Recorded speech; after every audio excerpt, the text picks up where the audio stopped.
What's going on, everyone? All right, just getting home from Andrew's baseball practice, so a little flustered here. Gonna get everything started in a minute, give everybody a chance to come on in and hang out. Tonight we'll be doing episode 7 of the Solve for Why Poker Out Loud that I appeared on. And there's a couple hands that I'm involved in early on, so that should be pretty cool. Let's make sure this is up and running. Okay. If you guys are here, say what's up in the chat. What's up, Daniel Kim? How's it going? And yeah, hit the like button for me, please, if you guys, as you join. Obviously, that'll help more people come in. Tonight, we are just doing Solve for Why, Poker Out Loud. There's going to be no regular live stream tonight. Jody and I got the vaccine this week. I got it on Tuesday. Jody got it on Monday. Both a little tired. So I'm just going to do the Poker Out Loud thing tonight, and we'll reconvene with the regular Raising Nuts live stream next Thursday. What's up, Matthew? How's it going? Matthew joined the DGAF community this week. That's pretty awesome, Matthew. Thank you very much. That's really cool of you to join. So yeah, we'll give everybody a chance to join in here to the stream before we get into the poker hands themselves. I'm going to go ahead and tweet this out and hopefully get some people to come in from there as well. So bear with me for a few minutes here.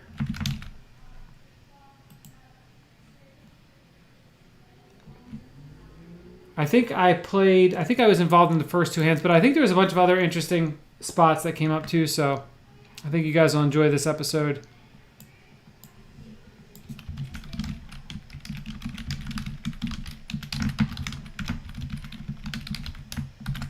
All right, get that out there.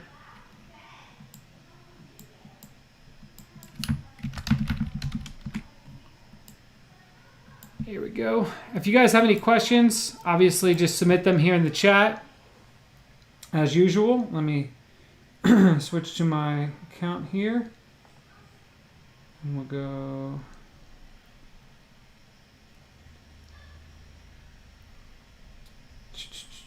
All right, I'm going to do a video real quick here just to make it easy. See how disheveled I look. Hey guys, come on over to YouTube. We're doing a live stream from Poker Out Loud, episode 7. I'm going to break down all the hands in this episode, so come on over right now. It's started already, so youtube.com/raisingthenuts.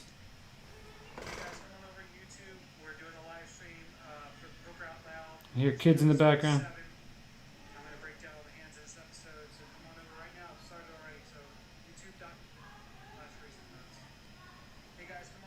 All right.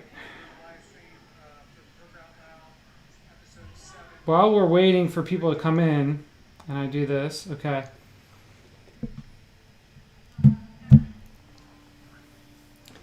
Sorry, Daniel Kim, about the no actual live stream. Let's look at some comments while we're waiting here. Let's look. This is my favorite thing to do. Let's look at the comments on the videos. Well, once we get a few more people in, we'll start actually watching the video. But let's look at some comments there because there's a couple good ones. I was happy someone said, let's see, where is it at? You'll see from the first hand, actually. I love this. Landon would certainly have a win rate in this lineup. Yeah, everybody would have some sort of win rate. Where is my one fan here? Let me find this fan. Did I miss it? Let me scroll back again.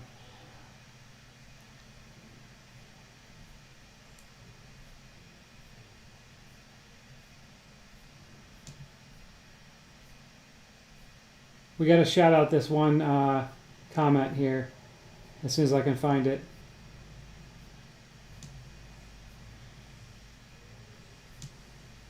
I can't find it. All right, well, maybe I'll come back and look for it. All right, I think we have enough here to get started. Yeah, I mean, Matthew, it's not a big deal if they find out that it's me. They already know my screen name and everything, people in these things. So it's not a big deal. I don't really care. It's just a matter of if I do the play every hand, obviously if people are exploiting that by just going all in certain spots or whatever, and they make it not fun. So it's whatever. All right, let's just start watching. We got people coming in now. If you're just joining here, please click the like button. We are watching Poker Out Loud episode 7. And let's just get it going. Let's get the intro going. I like this theme music. Let me know. Make sure you let me know if this sounds good for everybody here. My microphone's all the way over here, so hopefully you guys can hear me fine. Let me know if this sounds fine on the video for Solve for Why also.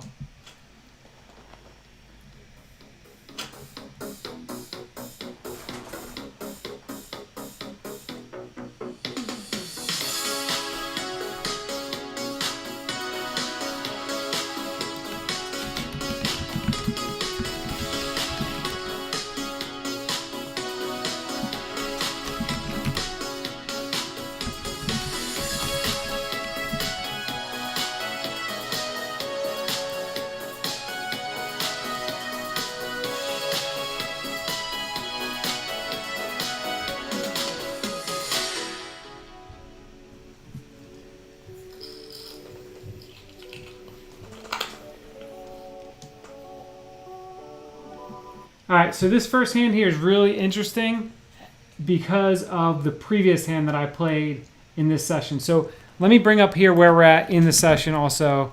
Let's see, POL. Okay. If you guys are here, by the way, in the chat, just say what's up. If you have any questions, feel free to send them in the chat as well, and I'm happy to answer them. Okay, so let's see. We are on hand number 71. All right, so this is hand number 71. And for reference, we'll play this hand first, and I'm gonna go back from one of the previous episodes to show the hand that I'm referencing here during the hand, just to see so you guys can follow along with it. I feel like I've opened under the gun a lot here, but another hand to open with the gun, so.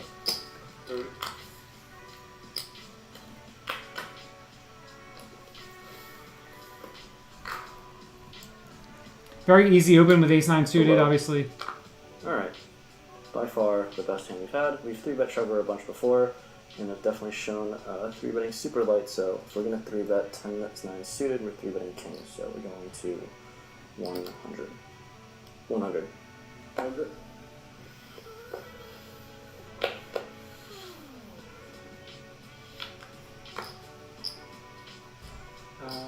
First thought is I feel like he has a bit of a stronger hand than he's had in previous spots like this, but my hand's too good to fold, so we're going to be seeing flop.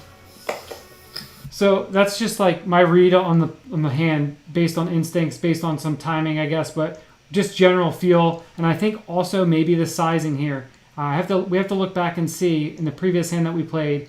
The hand that I'm referencing was hand number 34. This is hand number 71. Hand number 34, I opened ace-jack of hearts. Similar positions. I was in the hijack rather than in the under the gun, and he 3-bet me with on the button also. So this is under the gun versus cutoff, hijack versus button. Same difference. So basically same positions. It's not that much different.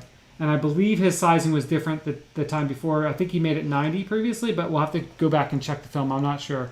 But basically, my hand is still good, even though he has a good hand. We're 200 big blinds deep, and I can maneuver appropriately from there. But if you remember in the previous hand where I had ace jack, I said I would probably be calling most flops. In this one, when I think he has a tighter range, there's some flops I'm not going to continue on.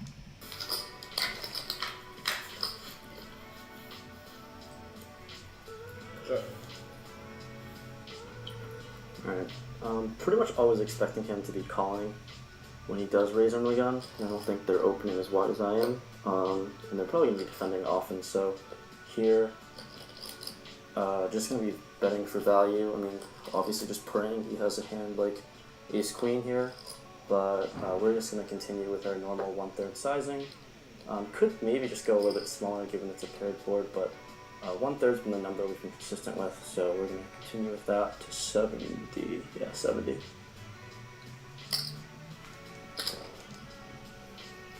On paper, this looks like a similar spot to the other one where I had ace-jack and he threw me on the button. But I feel like he has a bit of a stronger hand this time, and so I'm actually just going to fold in this spot here, even though it's pretty similar.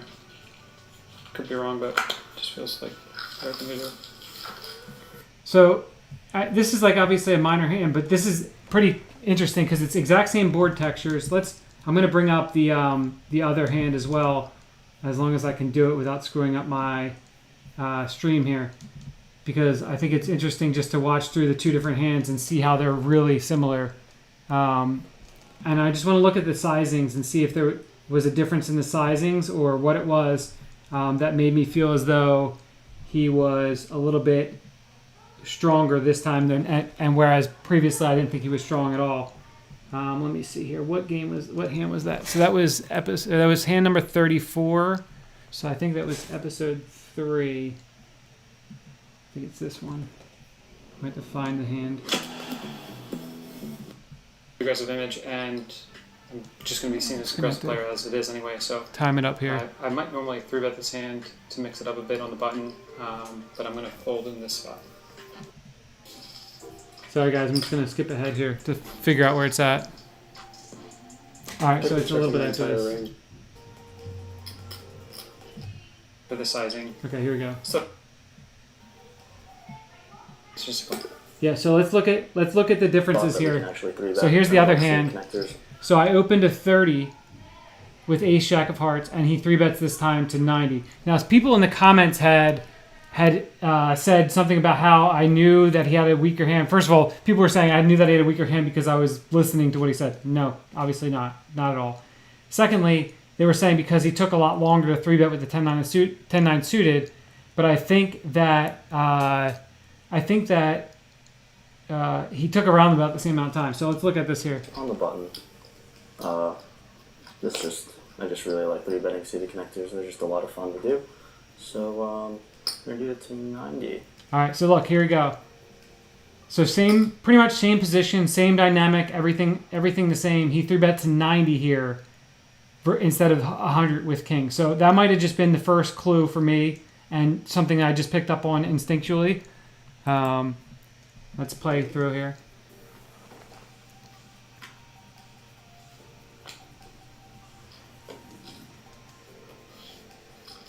What's going on, Poker Robot? What's up, Ed? Thing from this 3-bet from Ethan is that it's pretty light, just based on timing and just kind of what I thought was going to happen. But my hand is okay as a 4-bet, but I think it's okay to call also. It's going to dominate a lot of the hands that he's 3-betting. And it's going to play fine out of position where I can check call most flops. So I'm going to just start with a call and we'll go from there. I don't really want to get blown off my hand too much pre-flop or blow the pot out of position pre-flop. So we're just going to start with a call.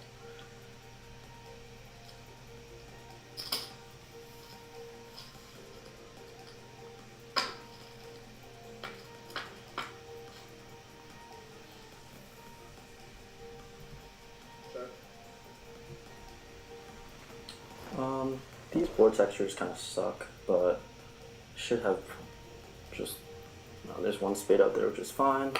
I'm probably going to play it how I normally. Alright, I'm just going to speed up here because we've watched this before, but he bets 55 here.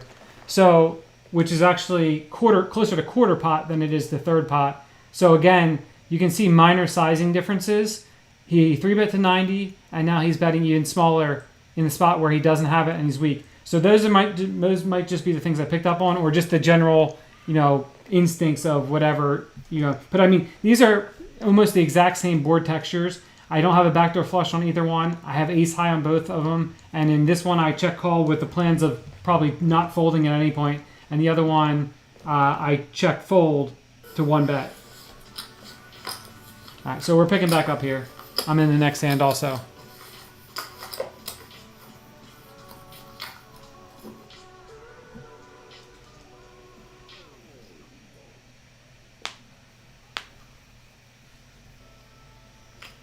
What's going on, Spaceman? I feel suited. I don't think this is a flip.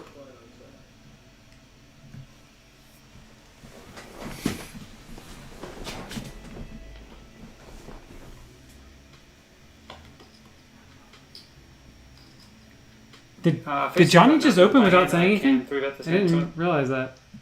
Is that what happened?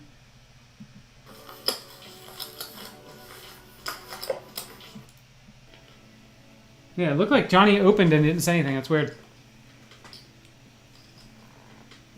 Facing the button open with my hand, I can 3-bet this hand some of the time and call the rest of the time. I'm going to go with call this time.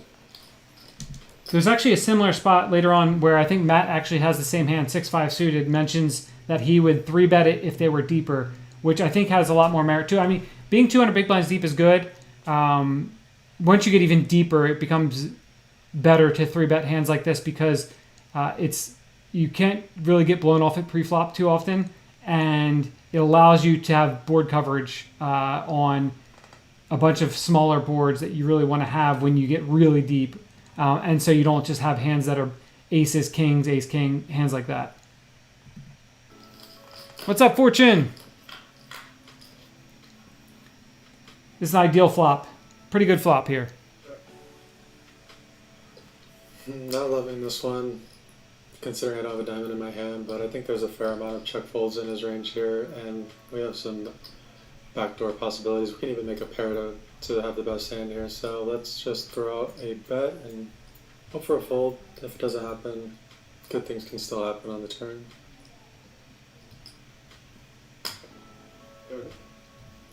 Obviously great flop for my hand. I'm not going to have too many check raise bluffs on this board. Mostly just king of diamonds, ace of diamonds type hands, obviously without having flush. So I would like to amend that a little bit. I will have some check raise bluffs here that don't just include king of diamonds or ace of diamonds. I won't always check raise with the ace of diamonds on flop either because I can check call because I'll have the best hand a fair amount. King of diamonds X hands are really good ones to check raise bluff. And then some jack of diamonds X hands, maybe some 10 of diamonds hands. It depends on what my other card is and how I want to proceed, and if I think he has a good hand or not. I didn't have a good read on to whether I thought he had necessarily a good hand or not. But I think my hand probably plays best as a check call, and then we go from there based on what we want to do against sizing. Having small flushes here to check call allows us to be protected on a lot of different ways, and also because I have the straight flush draw, there's not that many bad cards for us anyway. So what's up, Luke? And I start with a check call, and then we're gonna go from there.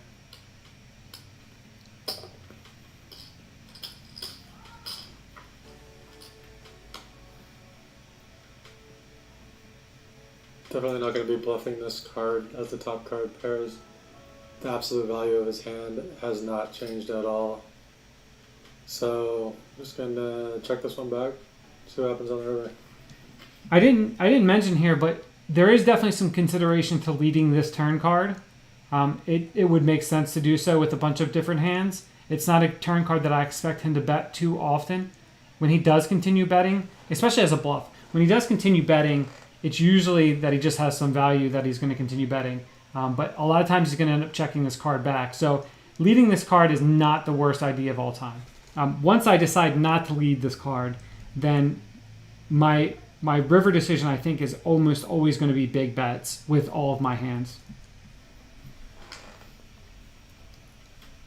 So when he checks back turn, he either has hands that he's just giving up with, or he has hands that have showdown value. When I do check call flop, I will have lots of hands that need to bluff river pretty big here. So my sizing is going to be very large going with the bluff here. So it'll be an overbet spot for me because I'm targeting. When I'm bluffing, I'm going to have to bet pretty big, and when I'm trying to get value like I have here, then I'm going to be trying to go for the most value and put those hands that have showdown value in a tough spot.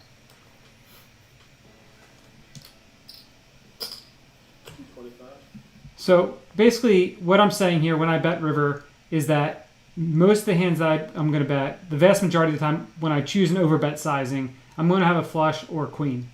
And I'm targeting the hands that have showdown value from him and making them have to make a tough decision because I'm also going to have a fair amount of bluffs here. Hands like 5-6 without diamonds.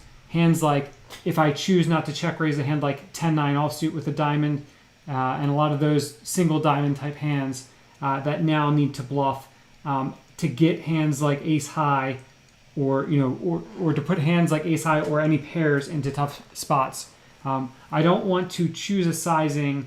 If I was going to choose a smaller sizing, it would be because I was going to be betting a really wide range of hands, which would also include hands like 4x, and those might be too thin to go for value against a lot of his hands that have to check. Because think about his hands that are going to check here on turn. A lot of pocket pairs in there. So my 4x hands aren't really incentivized to go for value, for small value.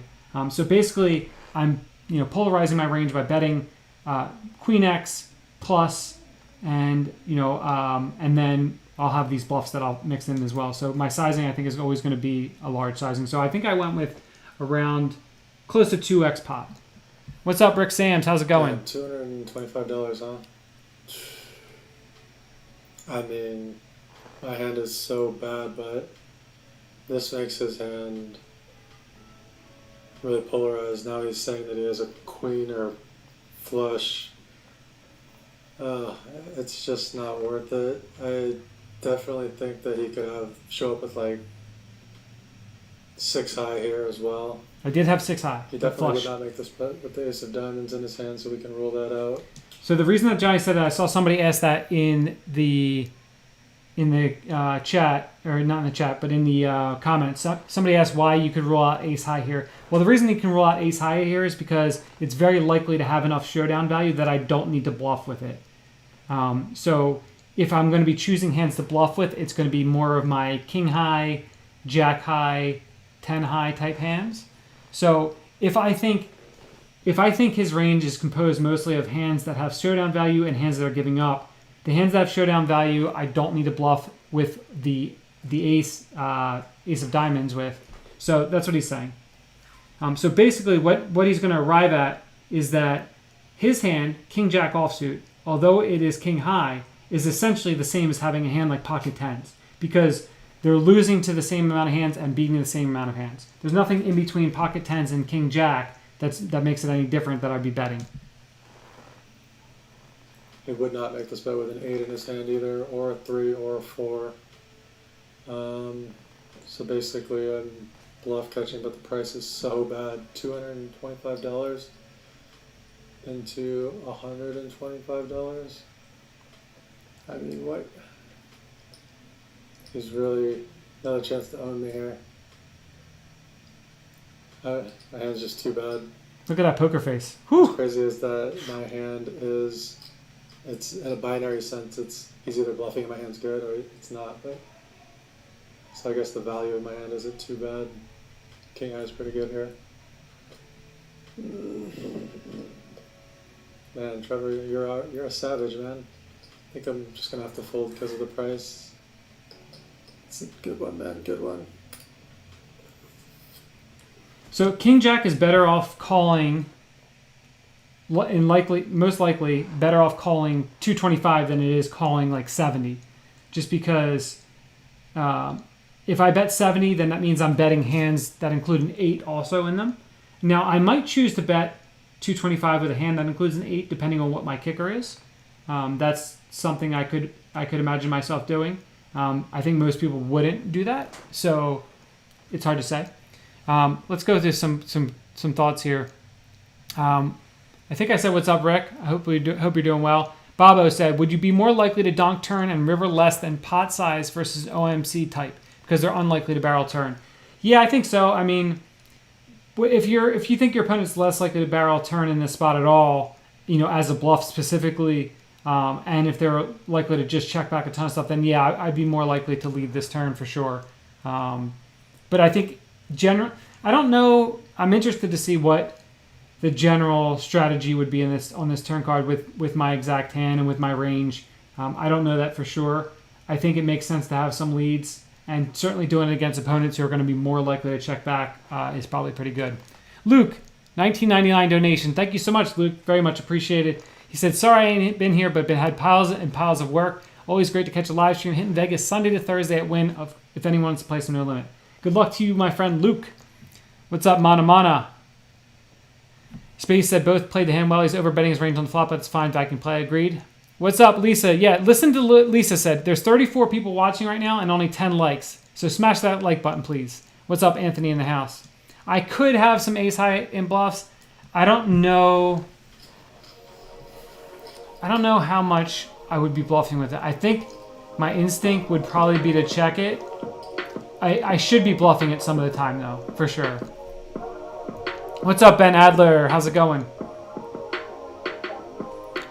All Let's see if there's any hands missing here. All right, so yeah, after that, So, oh, I just hit the wrong button. Now I gotta go find where I'm I'm going here. to be. Okay. Oh yeah, this is the next hand. All right, so prior to this, actually, this is interesting because it doesn't show this at all. So we had that hand there, and then the next hand, Matt opened King Jack suited on the button, won the blinds. The next hand after that, he opens Ace 3 offsuit from the cutoff, wins the blinds. So this is the third hand in a row that he's opened here.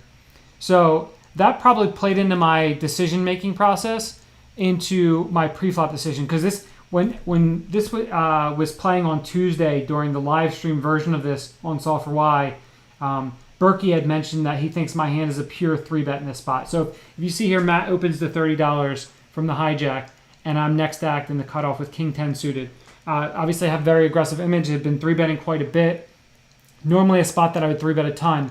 And now I remember, actually, now that I'm looking, I see these hands that they didn't show in the stream. That this is Matt's third straight open. So I think in this lineup, especially when he knows that I'm to his left and I've been 3-betting very aggressively, that if he's going to open a third straight time, I think he's going to be more likely to fold some of the weaker parts of his range rather than just open it. That was at least my thought in game. Seeing how Matt played, he played pretty much like an animal. He was just opening everything. So that might not have been as valid. But the other reason that I decided to flatten this spot was that Landon was playing pretty tight on the button, so I wasn't very concerned about him getting out of line too much. And then we had Rampage and Marle in the blinds, who I was pretty comfortable playing pots with. I wanted to get Rampage in some pots. I can get him in there with some dominated clubs, some dominated kings, some dominated tens based on the way that he was playing. And, just seeing a flop in position, and if there were 3-bets from the blinds, I could easily call. So I felt like calling pre-flop was the best choice here. Flat with, I can 3-bet it for something at the time, but I'm going to flat this time. So this is a place, I'm going to scroll back a little bit so I can hear what I said to begin with there. But this was definitely a place where I struggled with my analysis because there's so much that goes into what I just said there, that based on feel, third straight open, the players in the blinds that I want to play pots with. And that's just, it's hard to come across with that when you're talking. I'm going to be opening this, and might not be folding to do it, depending on where it comes from. So this is third straight open. Not that I don't think it means too much. I just have a hand that I think I want to just flat with. I can 3-bet it for something at the time, but I'm going to flat this time. What's going on, Steve? What's up, Matt? Alright, well, another fun spot to be in out of position, but cutoff open, I think this is just going to be, I've seen it actually. Recently I played the guy live, I'm playing forehand and he flatted 10s in position though, but out of position I think it's just a mandatory 3-bet, so 30-30, we'll just go 5x to 150.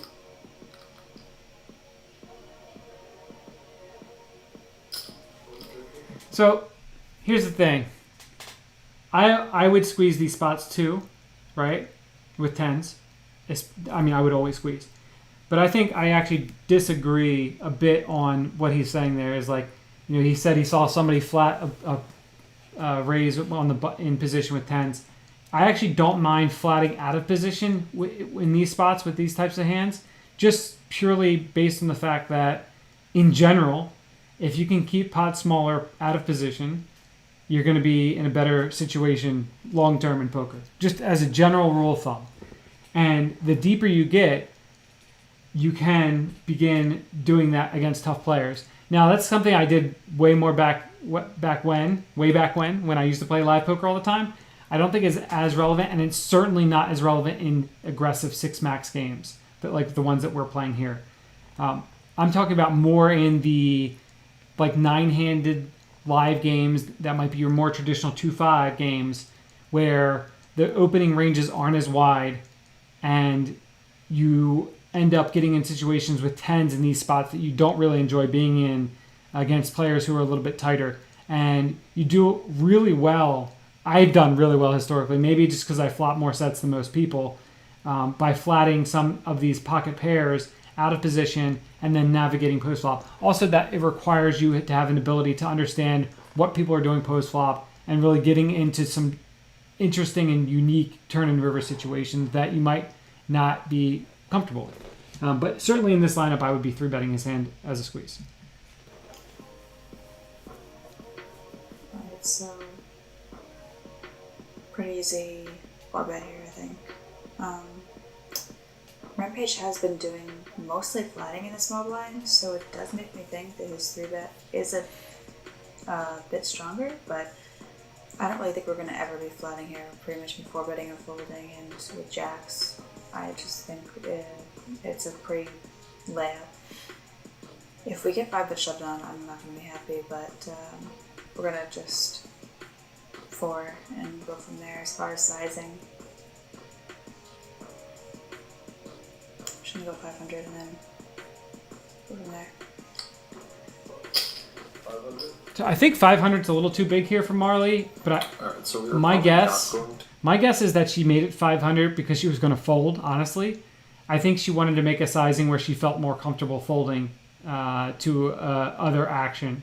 I think she can accomplish most of the same things and allow herself to 4-bet more aggressively in these spots by just going something like 400. 375 might be a little too small. Maybe 400 is probably good. And also it will allow other hands to continue, other worse hands to continue from there. To fold to 3-bet, but to the cold 4, we don't really have a choice here. It's a little tempting to just kind of screw around here and go for it, but I don't think this is the hand. Thank you, Jody. Both hands with better equity, and especially when it's a cold 4, not somebody 4-betting after opening. I think that we have to lend a little more credence to the idea that this is just a big hand, so we're going to fold.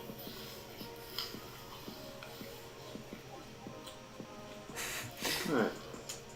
Back at it again. Alrighty.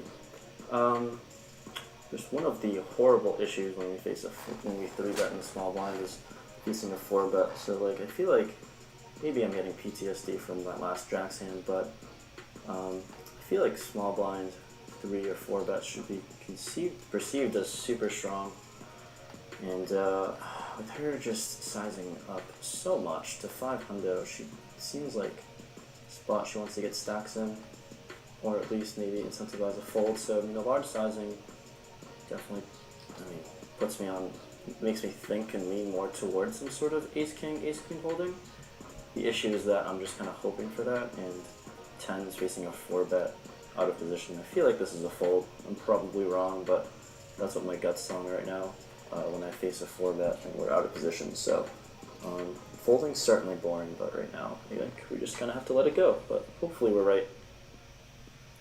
You got to feel for Ethan being in a lot of these spots that he's really uncomfortable in being. He hasn't faced this type of aggression in any of the games that he plays in. So and he's just lost a hand with jacks, to aces. So not a great spot for him. Anthony said, thought more about our convo last week about your appearance on Poker Out Loud.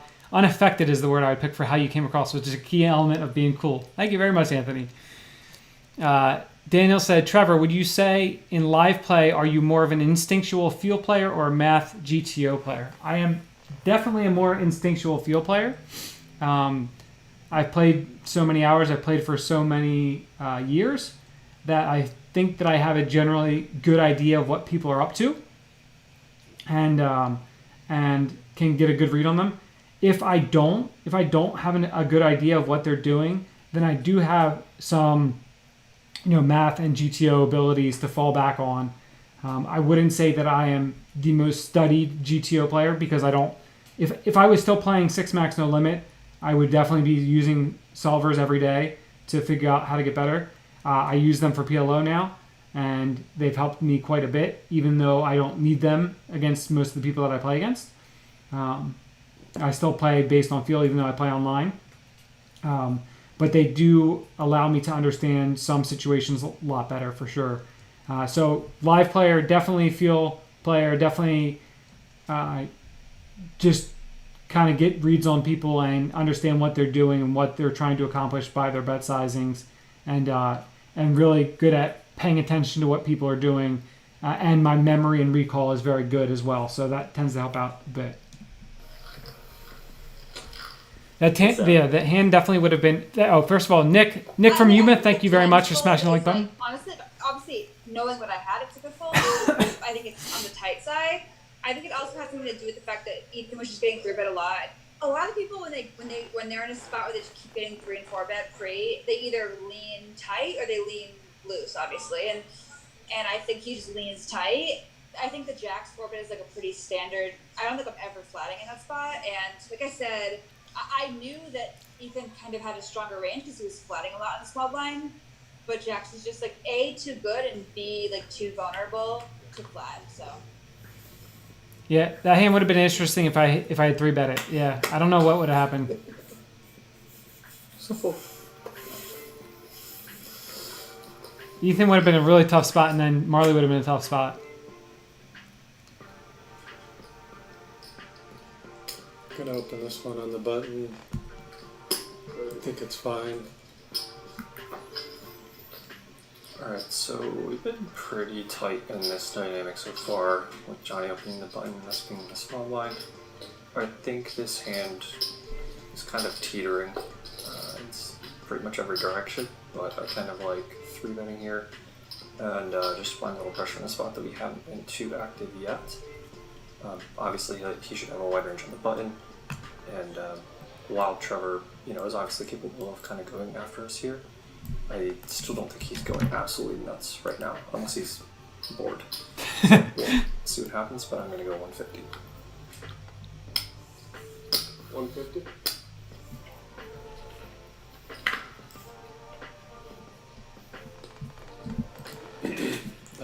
I expect Matt to have a very linear range here, but it doesn't matter because I'm not going to defend with this hand. I want to have something better to go to war with. I don't think 9-7 offsuit's an open on the button, even in the no rake environment, but it's probably just Johnny didn't have a lot of hands to play, so he's bored.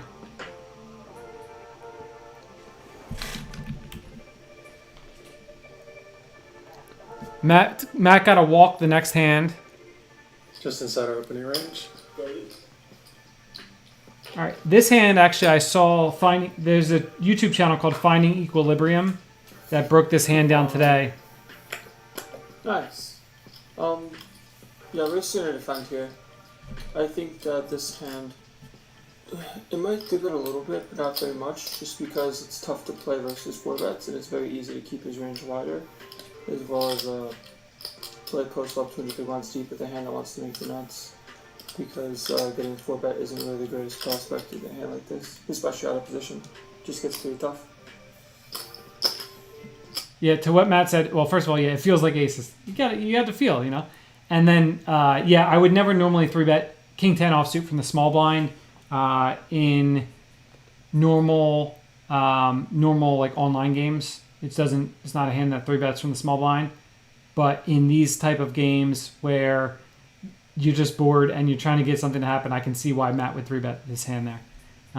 And then, yeah, so Finding Equilibrium, I had the benefit of watching that video earlier today, so he did the work on this one already. Queen 9 offsuit is not a hand I would normally open in the cutoff, but and it wouldn't be a normal open with rake involved.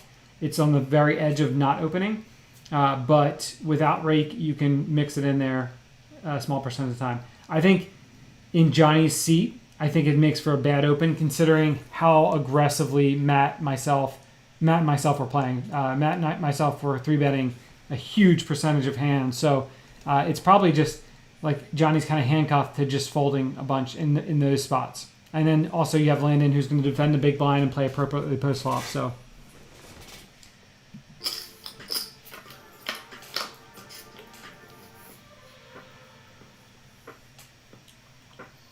I'm just checking my entire range here.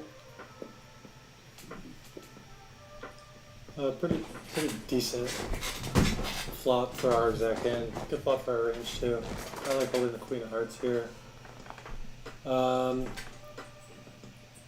Gonna lean towards checking this one and perhaps giving Landon a chance to catch something on the turn, and perhaps bet on the turn, but definitely be calling a bet on the turn. And not too worried about the turn card since we do hold the Queen of Hearts, so we're going to go ahead and check back and see a turn. So yeah, Johnny's hand plays as a check, just like this is what Finding Equilibrium found. You know, you're going to be checking a lot of these hands, especially when you have the Queen of Hearts in your hand. It makes sense to check this exact spot. You will be betting some Queen X hands, but this hand is a good one to check. What's up, Mike Trout? Okay, when he checks back the flop, his range is going to look a lot like smaller pairs in the board, as well as some hands that have some showdown value but don't really feel the need to bet. And hands like that would probably contain a 7 in them. Our hand here is obviously one drawing to a very strong hand, and blocking the ace-king doesn't really matter when most of the time it's going to be betting the flop. I think on this turn, I am going to have a lot of bluffs that are going to want to bet a very large size to maximize hold equity. And this hand's kind of cool because you can't really go wrong. Just because we're drawing to an overcard, we're drawing to a nut flush, we are really deep behind, that we are trying to get some money into the pot here. That you could kind of do a bunch of different things in betting small, betting pretty big, checking to check raise. It's a bluff of sorts to where you're drawing to obviously a very strong hand and getting more money and facing the bet. But I think in this case, I kind of want to just use my entire, I'm just going to leverage kind of my image in a little bit. Just by I'm going to have hands like Jack 10 with a heart, I'm going to have 6-5 suited, I'm going to have hands with other gutters and a heart. So here I go. Alright, by the way, at this point I'm definitely thinking, how the hell could he still be talking about this turn spot? What the hell is he talking about? Drawing to the nuts, I'm going to go for an overbet. There's about 65. Then I'm laughing probably about so what could he possibly be talking about? Here. I'm going to go 2x pot. So 120. No, Look at that look I just gave. Oh man, that's bad. 120? Okay, so yeah, long story short, he has a nut flush draw. Johnny has not a good hand, not a really strong hand on this turn card after he checks back flop. So he's going to bet really big. Makes sense. And he wants to do that also because when he has hands like, even you can do this sizing with any king in your hand, basically, because Johnny's most likely hands are going to be Queen X and some pocket pairs. And so you just get to bet really big in the spot with Landon's in Landon's spot with all the hands that he's going to be betting. Wow, it's almost as if you could hear me on the flop. This is a very peculiar sizing. He obviously knows that I have some sort of hand that has showdown value on the flop and I'm checking back. This would definitely be some kind of a hero fold here. What would he use this sizing with? Yes, he probably has some sort of equity to use the sizing. Could definitely have ace high hearts. He could have a two pair hand like king 3 of spades, something like that.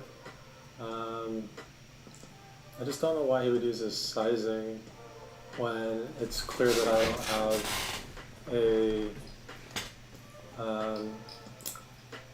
a super high value hand because I capped myself by checking back the turn on a 2 heart board.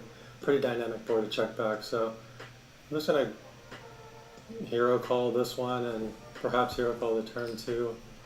Obviously now I don't love having the Queen of Hearts, but so I think that's one thing that's massively irrelevant. And actually, you do want to have the Queen of Hearts because if Landon does have the Queen of Hearts in his hand, he's not going to choose this sizing. I think that's one of the hands that he would choose to either check or bet small with. He's not going to be over betting with his entire range here in this spot. So I don't think that a hand like Queen X of Hearts in his range wants to overbet. And I think that's one of the hands that you mix in with the small sizing or with a check and go from there. So I think that's not as relevant. I think Johnny has a very easy call here on the turn, regardless of the sizing that Landon chose, because this is one of the best hands he can have and blocks Landon from having some strong value hands. So it's just a pretty standard call here. We're going to call and see what happens on the turn. Unfortunately, the problem is that I'm capped here, and he knows that I'm capped, so he could be using that to his advantage. So.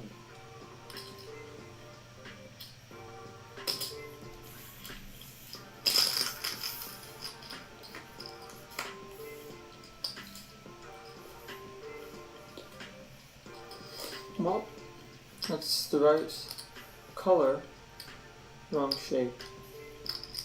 So in a spot like this with ace high, we have a lot worse hands who want to bluff in overall range. This is kind of one of those hands where when we do choose this size, we're going to try to use it to polarize and obviously rep what we have, which would be the nut flush if that was the jack of hearts. So in this spot we would pretty easy check and then fold to a bet, and I'm going to have a lot lower valued showdown hands than when I want to bluff on this river. And most of them would want to contain a 10 in them just because you block both straights. And you probably don't want the 10 of hearts because we want him to be drawing with a hand like ace 10 with the 10 of hearts when he calls a 2x pot bet on the turn. So we're just going to check here and wave the white flag. We did our best. We tried to hit big, we didn't do it. So we're just going to check here. So that's an interesting analysis from Landon. Matt, I didn't get to the finding equilibrium part of the river here. So I'm not sure what they found when they got to the river. I'm curious. I don't think that Johnny has ace 10 on the turn when he calls very often, even though ace 10 is the same as a hand like queen 10 or queen 9. I think that Johnny is actually the type that would just be betting the flop with ace 10 quite a bit. In game, when I watched this, I was really surprised that Landon did not turn his hand into a bluff, just because I think it just seems very likely that Johnny has a hand like, or at least, again, this might have just been a feel thing. It felt pretty likely, the window's open, whatever. It felt pretty likely that Johnny had a hand like 8s or 9s or something like that, or maybe at best a hand like queen 10. Thank you. And so I was kind of surprised that he did not follow through in this spot. And now, obviously, it's easy for me to see like when they flip the cards over and everything, but yeah. And I get what Landon's saying. He's going to have a lot of better hands to bluff with, I guess, that are hands like, 4-5, I guess, and 5-6 and hands like that. But I don't think us having hearts is that relevant, just because I think that Johnny's going to bet most flush draws on the flop. I think having an ace in our hand is pretty good, just because it blocks a hand like ace queen that might find a hero, and it blocks a hand like ace 10 if it did happen to call turn. So like the only hand I would really be concerned about Johnny having that calls here is queen jack, and we can still have all the really good hands. So I don't know. I'm interested. I had to go back and watch what Finding Equilibrium said on the river as far as whether he should be bluffing his hand or not after betting 2x pot. My instinct would just be to always just bomb it here on river and just live with it. If you get heroed by queen 9, then we get heroed by queen 9. But we're also going to have a bunch of value that's going to go really big. We're going to have we have a lot of value here. We have some hands that made straights. We have some hands that make 2-pair. We have a lot of hands. We have all the 2-pair basically. And we have some sets. And Johnny has none of that. So we're going to have to force him into making a call with some kind of crappy hand if he wants to call. So I don't know. I don't blame Landon for checking the spot overall.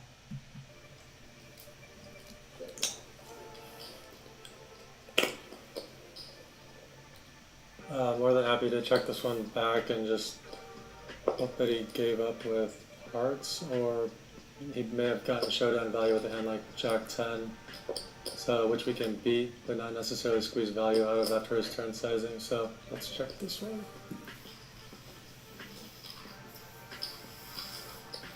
He mucked his cards. I was like, I thought my hand was face up.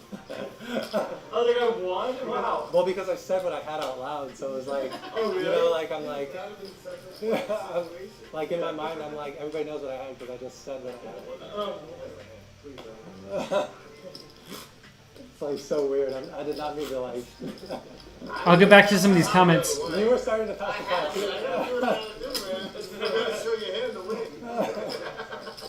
That was pretty great. Damn, I missed the best, huh? All right, so let's get to some of these comments here real quick. No rake was referenced often in regarding changing ranges. So how does it compare no rake, time rake, per hand rake?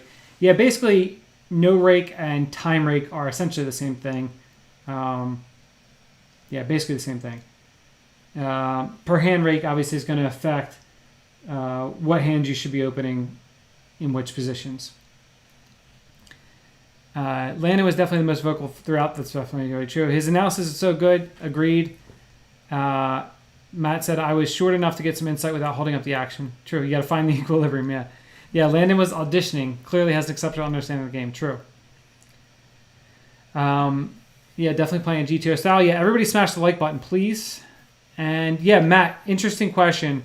This is why we need to ask, do we need to merge our King 9 plus to overbet so we can add more bluffs like this Ace X? I think that is what makes sense. So if we have a hand like King 10, I think we can overbet that as well for value. It's just so unlikely that we're beat here. The thing is, I guess if we have King 10, it does block him from having Queen 10, which is one of the most common hands that we want to get called by. And do we need to be overbetting that or not? I don't know the answer to this question. It's tough. If Johnny had Queen Jack and River 2 pair, should he raise if Landon bets to get value from King X? Depends on the sizing that Landon chooses. Most likely no. Just because then he's likely over-repping his hand by raising Queen Jack. And Landon can still have all the 2 pair combos and set combos and some straights as well. My guess is if Landon's betting on the river, it's going to be very large sizing, which would mean that Johnny would always just be calling Queen Jack and not raising.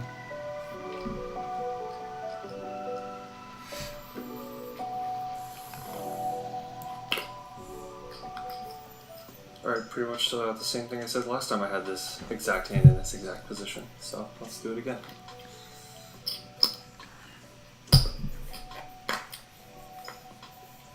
I had 10 deuce on my button so many times. Yeah, this is going to be pretty easy. Here comes a yawn. There's a yawn, I think guys. this hand That's a with big no yawn. rake might actually mix in some calls in this spot. However, Here's another yawn. Matt's kind of shown me he has a tendency to play a little bit too many hands. So this hand's just going to go from like a mixed call / 3-bet to a pure 3-bet. And it might just be a pure 3-bet anyways. So he makes it 30. Here you go. I would pure 3-bet this hand. Again, just because we're pretty deep. So just always 3-betting it and not flatting it. Not much to be said besides that. At least not at this point. 150? So he chose the same sizing that I've been using. Oh boy. Alright, well I originally really like 3-betting these two connectors, and especially lower ones here, but now we have Landon doing it. This is some, cold calling 3-bets, even though we're in position, just usually is like a recipe for disaster. And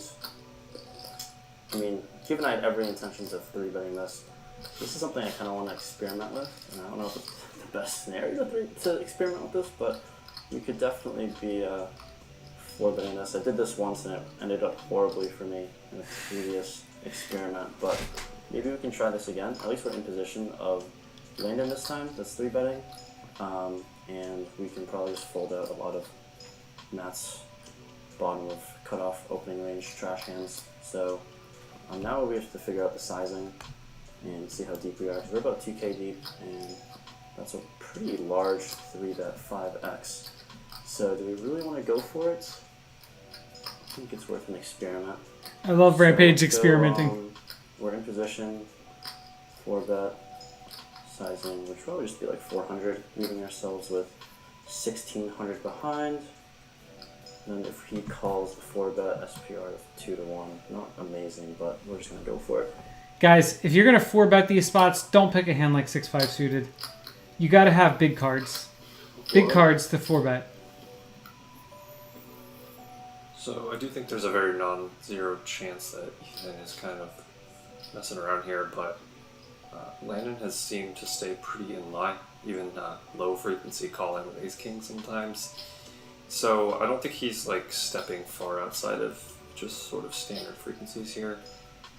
My hand has a blocker, but besides that, doesn't really have a whole lot of value. I guess the only move here would be to go all in, so the blocker's probably more important, but suited would be still substantially better to go with, and I still think even suited this hand would be stepping pretty far out of line even with these positions. I'm just going to fold, even though, I want to go for it, but I'm just going to fold. What's up, Pan Man? Yeah, so we chose really good 4-bet size for very small. It's not quote unquote that small, but you're deep enough to where going bigger, like 500, would be a pretty big mistake in my opinion. Just because you're repping a very strong range and you don't need to put that much money in. Because if I do call, the stock to pots are going to be very low, to where you're not going to have a problem getting all the money in post flop anyways. So yeah, we have a very easy 3-bet versus his range and fold versus a cold 4. I would call if it was suited, and yeah, usually do. Yeah, what Space said here, 5-6 suited does some funny things, gets into 2x pot ranges pre-flop when deeper, but 3-bet, not 4-bet because of blocker effects. Yeah, the blocker effects are huge in this. I wanted to jam so bad. It is the most expensive way I could ever learn how to play poker because I'm really weird where I don't actually study off the felt, and I study by experimenting on the table, which can be very costly. So if I make like a mistake, like I'm certainly going to learn it immediately because the monetary amount hurts if that doesn't go through. If I 4-bet 6-5 suited and they rip it into me or something like that's a lot of money to just like, all right, now I know next time. But yeah, I felt like that was a decent spot. I don't know, kind of a feel thing and kind of like a let's just see how it goes. Close my eyes. Sometimes you have to do that in poker. Just close my eyes and hope for the best. And that. So here, there's a really fine line to walk here because it's really important to experiment with different things and try to figure out what works and what doesn't work and why it works and why it doesn't work. The problem is that confirmation bias is a huge issue when it comes to live poker and sample sizes and figuring things out. So just because he 4-bet 6-5 suited here and it worked should not incentivize him to do it again. It's a terrible. It's not good. You don't want to do that. And just because he jammed jacks earlier in the session and ran into aces doesn't mean he shouldn't jam that spot again either. So you have to be really careful with understanding what it means to experiment with different things and not just taking the immediate results from that hand and then taking that as how things are going to go in the future. So yeah, it's a really fine line to walk. This is much easier done online because you can get in these situations over and over again, and you get to start to see when you get punished and when you don't, and why you get punished, and why it's a good play, why it's not a good play, and thinking through different things like that. So it's pretty funny though. Yeah, Anthony pointed out here. He said, didn't he say he did it before it ended horribly? Yes, he did say that. But it's all good. What are you gonna do? That time it worked out. It's great. Love poker. Love it. Organized. A lot of these are just barely on the edge for under the gun, but we didn't fly all the way to Las Vegas to fold this hand. That's too pretty. $30.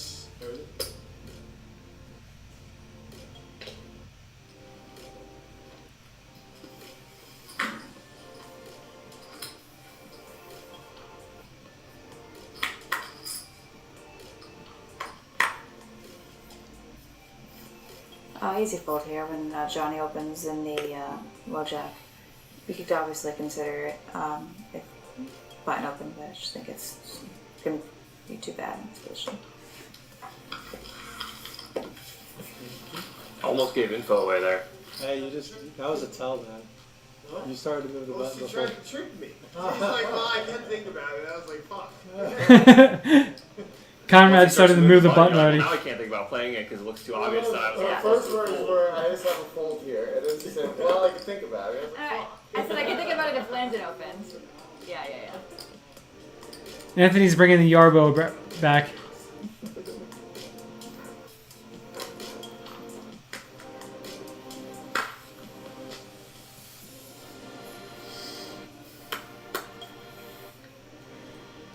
All right, here's the lightest hand that Landon's opened so far, I think. Because I'm trying to play some fucking hands. He's trying to play some fucking hands, man. Get in there, Landon. Yeah, so I don't really know what the correct thing to do here with this hand is. Fold it, Probably Ethan. makes more sense to 3-bet sometimes, but now that we're offsuit in position, I think like the main thing is trying to make my life easy, and I feel like calling might be the right move, but No, it's not. I'm not Fold confident it. in myself playing this post, so we're just gonna fold. There you go. Alright, so I'm my 3-bet here. I'm not thrilled about ISOing it Landon because I think he's gonna play a pretty solid post. Queen Jack offsuit's a fold here pre-flop I'm still also. going to From small blind. 3-bet this. 130. So yeah, this is a hand that wants to see 3 cards for, and getting 5-bet would be quite a disaster. So hands like these fit really nicely into opens and then calls, because you're not really gaining very much besides blowing the pot with really bad blockers, because when we have cards like this in our hand, it's more likely she has broadways that are 3-betting us, and just like better pairs. So we're basically just trying to see a flop in position to where we're going to be able to play post flop pretty comfortably depending on how the board ends up. 130.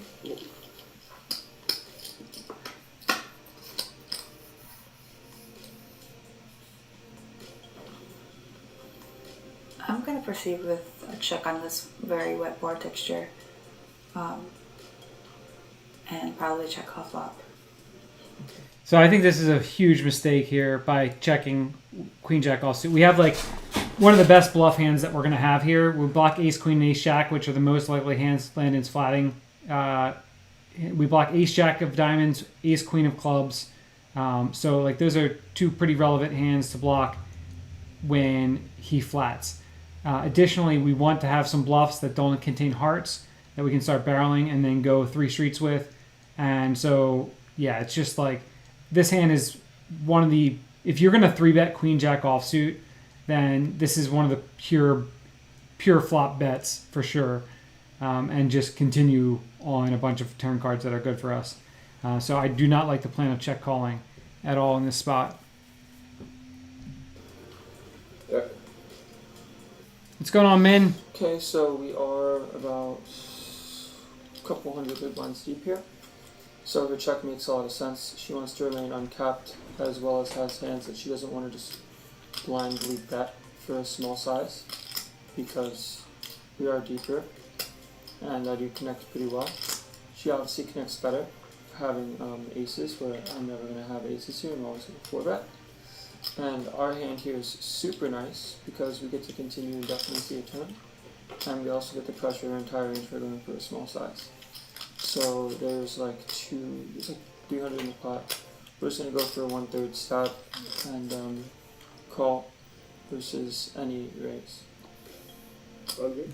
So Landon has a great spot here with his hand to start betting.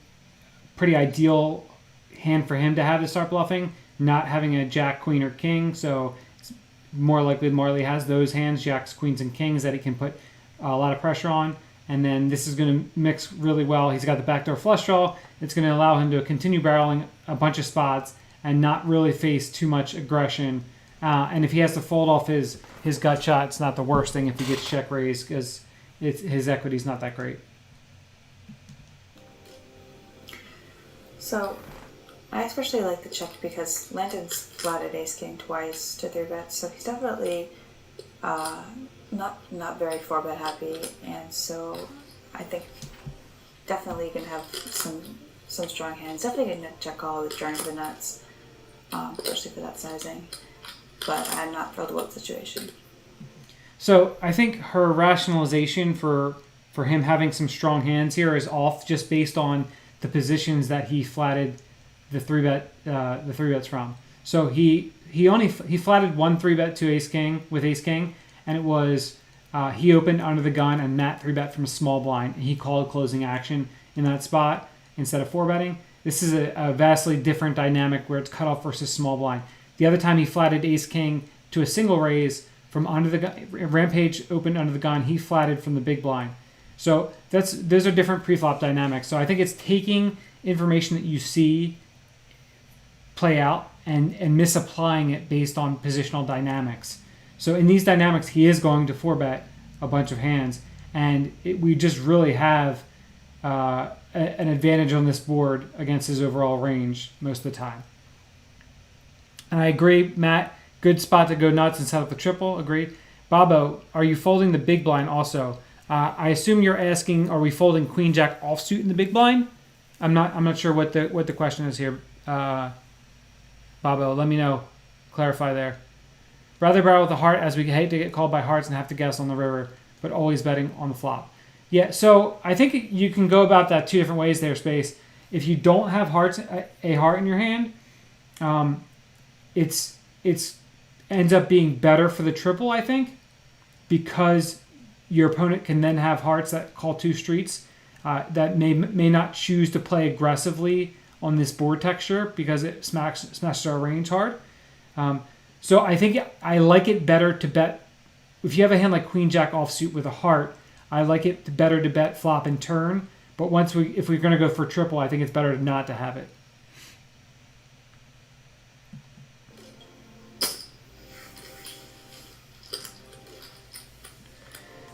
Landon gets the ideal turn card here to continue. Okay. So this is a turn where our specific hand, once again, we don't necessarily have showdown value. Obviously, when she calls, we never win with our hand. But there's so many good river cards, and she still has hands that she's going to check call flop and then check fold to turn with. As well as if we do face a raise, it's most likely not going to be for an all-in sizing, so we don't have to worry about bet folding this much equity. So in this spot, after the 3-bet to 160 and the call is like 275, so like 475 in the pot. I'm going to go for one of those sizes where it looks like I have ace-10, pocket 6s and pocket 10s, which would be a pretty big size.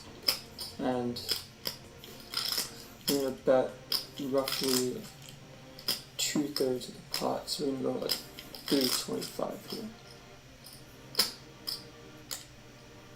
325? Okay, so I can't call, obviously. I think it's a decent hand to consider check raising. They do block some of his best aces, and I do not have a heart, which I think is good. But I still think I'm gonna fold. I mean, I just think I have better hands to use, so I'm gonna let it go. So, yeah, I don't. The interesting thing, I don't know what you check raise, what size you would check raise to, and what hand you would play as a check raise here for value. Be pretty curious to figure that out. Also curious if Landon is barreling this turn. What turns Landon's barreling with his hand? I'm not sure. It's pretty interesting. I wish we had some different turns to find out. And then what was the other question I was going to have? I don't really remember. But let me follow up here. Oh yeah, important point here. Matt, like Matt said, if the river is a heart and we have a heart, we triple on that one also. Yeah. Anthony, I totally missed your joke. That was a good joke. And Bobo, yes, I would just be calling Queen Jack offsuit in the big line to Landon's cutoff open with Queen Jack off.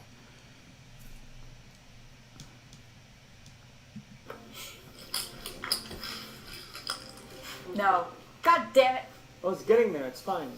I was gonna check raise turn. I was saying please don't jam on me, that's the only way that I have a problem. Fuck. I don't think there's much of a reason to overbet this turn as Landon.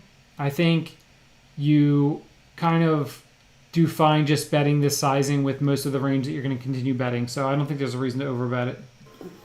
Fuck. This fucking kid. Sickest turn in the game. Me and this guy. That was 6 hours of you playing Nitty for that right there. Right? Set it I up. literally said this would be a decent hand.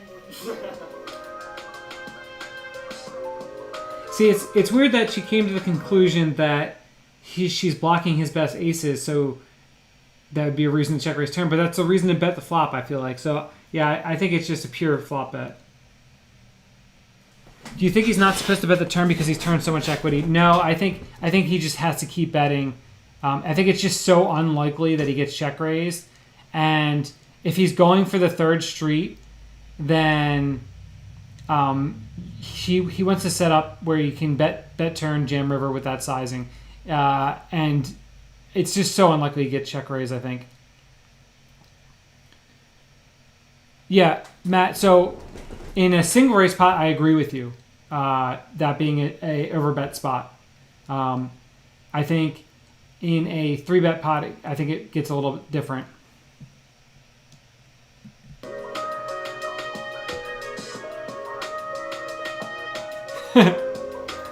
That's great, Anthony.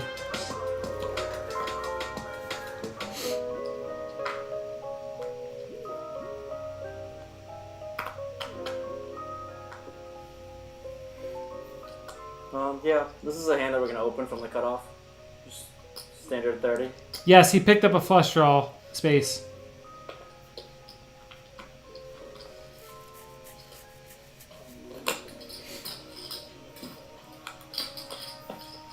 So I think we have an interesting option here between raise and 3-bet.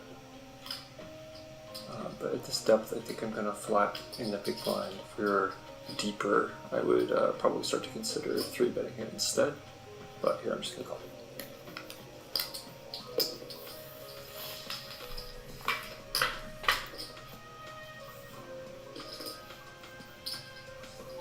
What's up, Mark? Good evening, morning. Pretty good board for my hand here. I'm going to just continually assume big blind calling range is going to be much wider here. And this board is pretty good for me. I am holding the ace of diamonds, so we don't have to size up super large, but with 60 in there, just go for value, and we'll just go 40 probably. All right, so here's another spot. Check out this again. This is a spot where Ethan's flopped a really good hand in spots where he's been down betting, and this is something I talked about in a bunch of these so far. This is the 7th time we've done this, and this is something you see constantly now with people where they like this like down betting, they like this third pot betting in a bunch of spots, and then they flop a really good hand and they're like, okay, let's bet big. And so it's something you see that's completely different from sizing perspective, and it's something that you can really look to exploit in people. And yeah, so let's just go from there. Alright, so we find ourselves pretty squarely in the middle of our range. Quite a bit of showdown value, some backdoors, but no real reason to do anything other than call here, I think. So we're going to peel into size and start deciding on turns. The deeper you get with if there's one club on board, the more it makes sense. It makes sense to check raise Matt's hand here, and it feels a little bit unorthodox, but I think it works out really well in a lot of different situations and allows you a lot of different flexibility to do things. But without the backdoor flush draw, I think it just makes sense to call.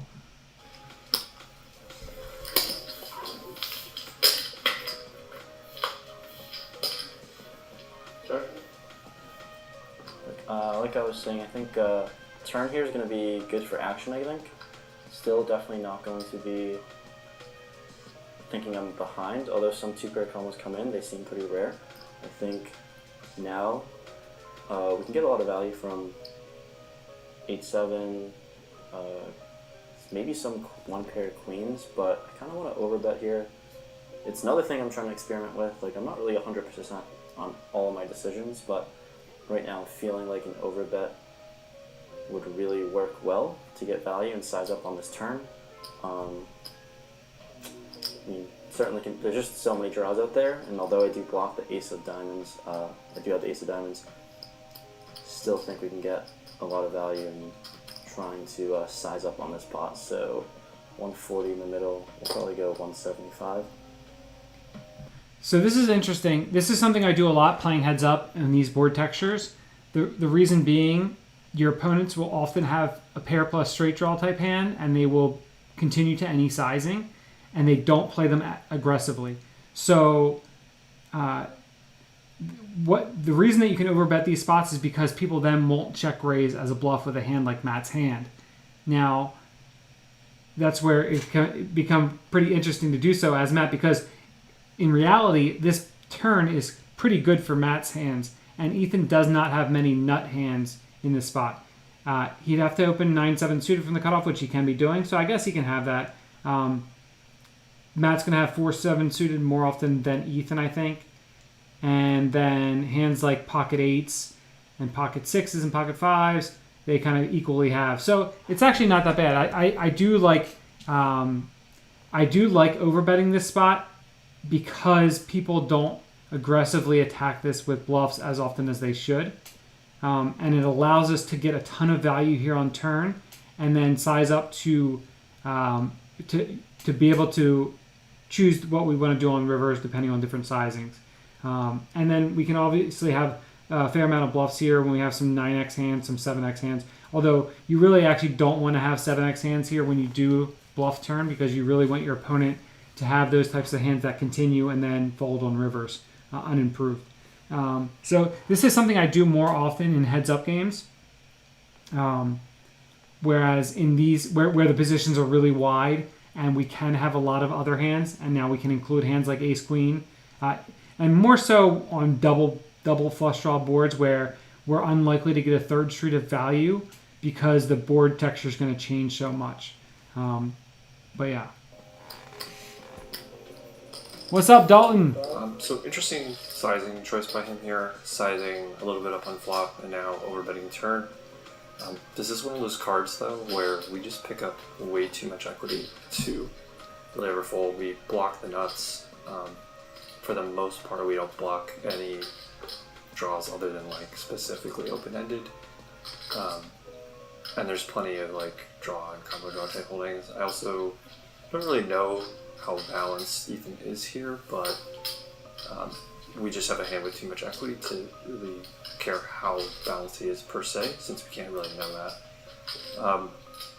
It is going to be a little tricky on rivers. We may just end up call folding a lot of rivers, but right now we still just have too much equity to release, and occasionally we'll get to showdown and just have the best hand as well.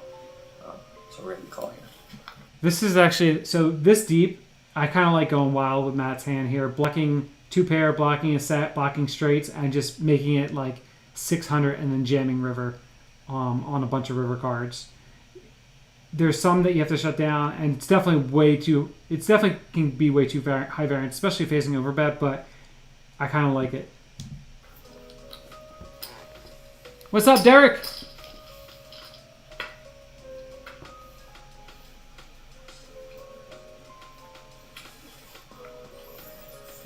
So this is one of those cards that I think we could actually consider leading sometimes, but I think that I would probably not choose a hand with this level of showdown value, and I would probably try to choose hands that have a diamond in them, and ideally a jack or a 9 rather than a 7 now, because of all the higher straights that are now available. I think there's like a pretty non-zero chance we get blasted off here, but I don't think leading is a good option, so I'm going to check.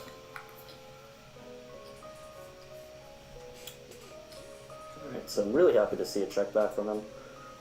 Initial thoughts, this is just a really unfortunate gross river that we can't get much value from. Was hoping to see some brick card, but here we just, too many combos beat us now when we're sitting with one pair. That's why we sized up on the turn, because I think we could only take this hand to 2 streets. 3 streets would be really ambitious if we're just targeting hands like king, queen, and queen, jack exactly. Betting just seems super thin, and there's no real sizing if we're only targeting those hands, so easy check back and hope that we're good. I think actually some pretty good river thoughts there from Rampage as far as why you should check back. I think it'd be pretty thin to bet, obviously, although he's probably not beat that often, to be honest with you, so I wouldn't mind like a really small bet. But it is thin. You do lose the queen 10 now also. So it's just like, when you have the ace of diamonds, it's pretty unlikely that you're beat, but it's possible. And it's just like hard finding the hands that we get called by that are worse, I guess. But it's like Matt's going to have pair plus straight draw a lot. He's going to have a lot of queen nines, queen sevens, 8-7, 7-6, hands like that. So, you can maybe squeeze out some value there. Before you guys wrap up, if you guys didn't hit the like button, hit that like button. Also, we don't have any regular live stream tonight because Jody's not feeling too great. She didn't get a lot of sleep last night. She's here in the chat. But if you guys are here, we got a couple different things for you. The podcast that Jody and I do every week comes out on Wednesdays, 5:30 or 5 a.m. Eastern time. We've done 89 episodes so far. It's called the Raising the Nuts Podcast. You can search all podcast platforms and find that. Give it a listen if you guys want. We talk about all kinds of different stuff on there. We talk about poker. We talk about life, all kinds of good stuff. So check it out. Hopefully you guys will enjoy it. Additionally, if you want any kind of merchandise, Raising the Nuts merchandise, you can go to pokerrags.us, find some merchandise there. And, all you guys that hang out with us every Thursday night, you guys are a great community of people. We also have a community that we're a part of called the DGAF community. It's from the Sessions podcast by DGAF, which you should also check out. If you do check that podcast out and you want to be part of our community, you can go to patreon.com/DGAF poker player. You can sign up there for $4.22 a month, and you can interact with us on Slack daily. It's a great group of people, and we would really enjoy you guys who are all super communal people that hang out with us every Thursday night to join us there on Slack as well. A lot of the people that are here in the chat, Spaceman, Anthony, Silent Sound Guy, I don't know who else is here tonight, Derek, who just popped in, all those people are in the community. So we would love to have you guys all in there. Regular videos. Are regular videos going to come back soon? I don't know. Jody, what do you think? Do you think I should? I just got the vaccine this week. I got first shot this week and the next one in 3 weeks. So maybe in May I'll make some trips to some casinos to play and do some play every hand challenges or whatever. We got one more Poker Out Loud stream next week, and the regular live stream will be back after that. You guys have any questions here before I wrap this up? Any other questions that we didn't get through? I think we went into a lot of detail tonight on some of the hands. So all you guys that are here following along and you watching the replay, hit the like button. You guys that are following along and had questions and some thoughts, thank you guys for including yourselves in the conversation. What's up, Landon? How's it going? I'm about to sign off soon. Dalton, you don't get paid enough, man. You need to get paid more with that wrench that you got there too. So if you guys don't have any other questions or any other thoughts, I'm gonna sign off now. I'm gonna get some rest too. Me and Jody are gonna get some rest. Feel good. We'll have episode 90 of the podcast out on Wednesday morning, so you can check that out. And then, like I said, hopefully we'll have some regular videos back soon. And we'll have the live stream will be back next Thursday at 8:30. I'll be on again at 7:30 to do the regular Solve for Why like we just did for the last episode. There's one really big pot that's played, the last hand of the night. I was not involved in it, but I think that you guys will enjoy my analysis on it probably. And so we'll see you guys next week. Thanks again for being here. Let me hit the stop stream button. All right, I'll answer your question, Dalton. Will you be a part of the WSOP this year? The plan is probably to go out there for the main event, I'm guessing. I have to look at the dates again, but we'll definitely be out there at some point. It's going to be tough. Obviously, it coincides with the kids' school, so we'll have to figure out what the plan's going to be for that. So thank you, Chris. Thank you, everybody, and we'll see you guys next week.